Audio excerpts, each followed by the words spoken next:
got so much motherfucking design on right now. Break it down, bring it back, make it clap. I got 3 old thoughts, new block, where that dick. Bitches on my line, and you know. Assalamualaikum warahmatullahi wabarakatuh. Perkenalkan, nama saya Syahrul Gunawan, NIM 2122030. Di sini saya akan mempresentasikan tugas dari mata kuliah Komputer dan Masyarakat. Di sini saya mengambil judulnya Etika Navigasi Moral di Era Digital. Di sini dunia digital telah menjadi bagian tak terpisahkan dari kehidupan kita, teknologi informasi. Dengan semua kemajuannya telah membuka pintu bagi kesempatan baru, koneksi baru, dan akses ke informasi yang tak terbatas. Namun, di balik kemudahan dan potensi yang ditawarkannya, terdapat dilema etis yang perlu kita perhatikan dengan seksama. Etika sebagai cabang etika yang berfokus pada penggunaan teknologi informasi menjadi penting untuk menavigasi landscape digital yang semakin kompleks. Di sini ada hak privasi di era digital. Ada 3 poin. Yang pertama itu ada data pribadi. Yang kedua ada pelanggaran privasi. Yang ketiga ada perlindungan privasi. Yang pertama itu ada data pribadi. Data pribadi itu di era digital, data pribadi kita menjadi komoditas berharga. Dari riwayat pencarian hingga aktivitas daring. Informasi yang kita bagikan secara online dikumpulkan dan dianalisis oleh berbagai pihak, termasuk perusahaan, teknologi, pemerintah, dan bahkan peretas. Yang kedua itu ada pelanggaran privasi.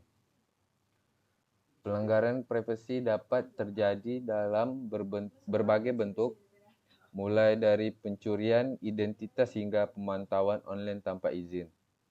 Hal ini mengancam kebebasan pribadi dan keamanan data kita.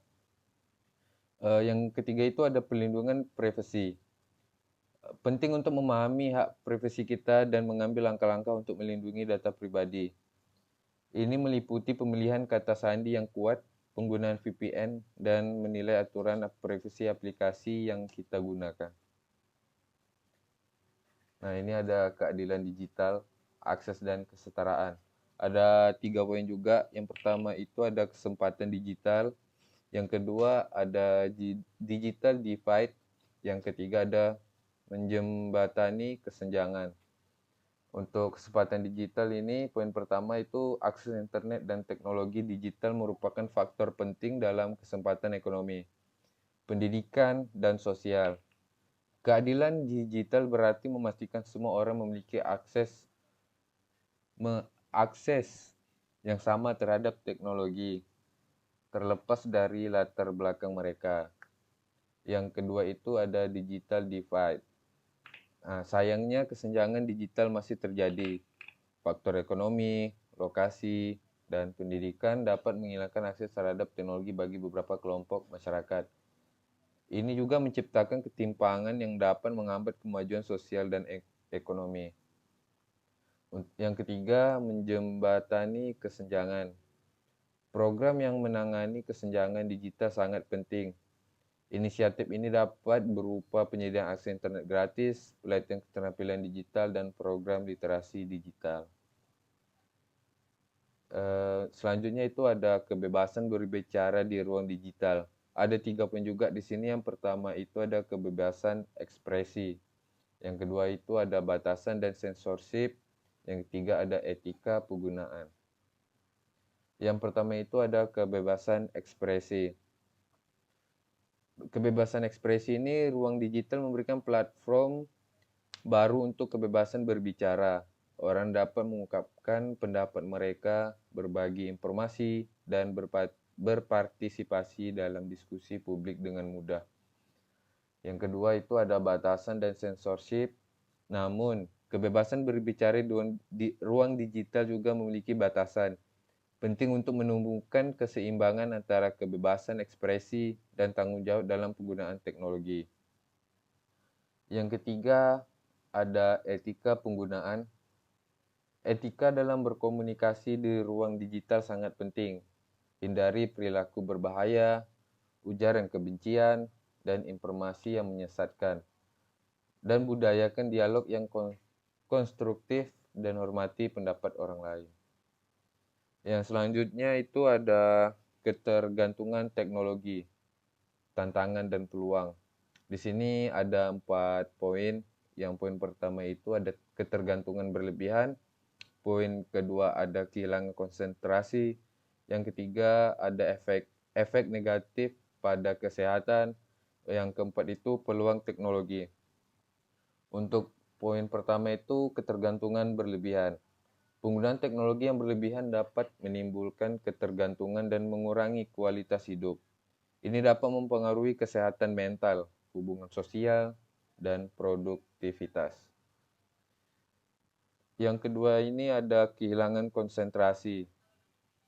Notifikasi dan stimulasi konstan dari perangkat digital dapat menimbulkan kehilangan konsentrasi dan sulit untuk fokus pada tugas yang sedang dikerjakan.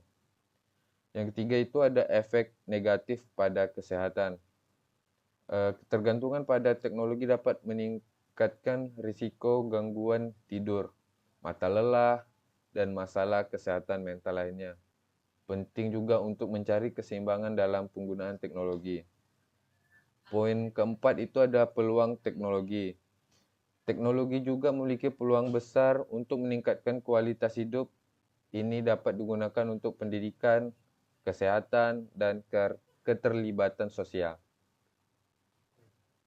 Nah, ini ada dampak teknologi pada kehidupan sosial. Di sini ada 3 poin. Yang poin pertama itu ada hubungan sosial, poin kedua itu ada komunikasi digital, poin ketiga itu ada perubahan pola perilaku.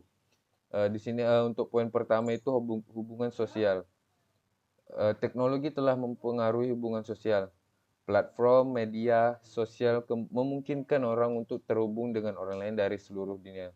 Namun, ini juga dapat menimbulkan isolasi sosial dan membuat hubungan menjadi lebih superficial. Untuk poin kedua itu ada komunikasi digital. Komunikasi digital telah menjadi norma. Pesan instan, email, dan panggilan video memudahkan orang untuk berkomunikasi satu sama lain. Namun, kehilangan sentuhan manusia dapat menimbulkan kesulitan dalam berkomunikasi secara langsung. Yang ketiga itu ada perubahan pola perilaku.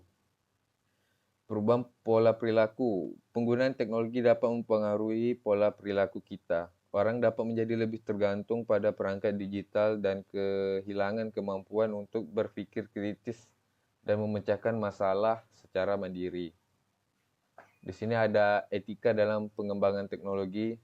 Ada 4 poin prinsip etika, yaitu yang pertama itu ada tanggung jawab, keadilan, privasi, transparansi.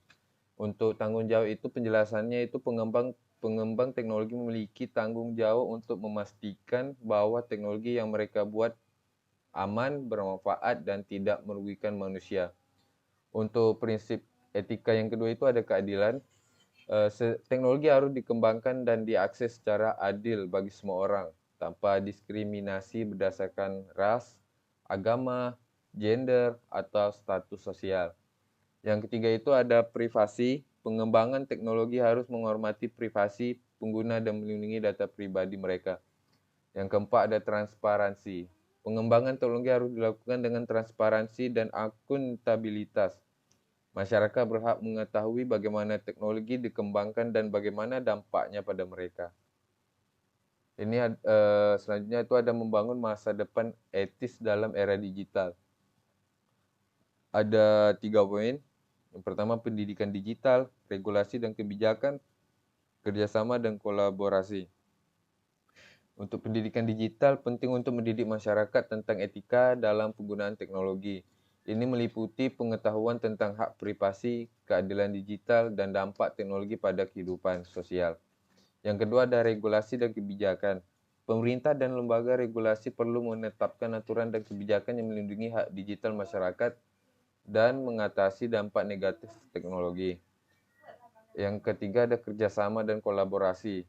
Penting untuk menjalin kerjasama antara pemerintah, perusahaan teknologi, akademisi, dan masyarakat madani untuk membangun masa depan digital yang etis dan berkelanjutan. Baik, mungkin Cukup di sini presentasi saya. Mohon maaf apabila ada kekurangan. Saya mohon maaf. Saya akhiri. Assalamualaikum warahmatullahi wabarakatuh.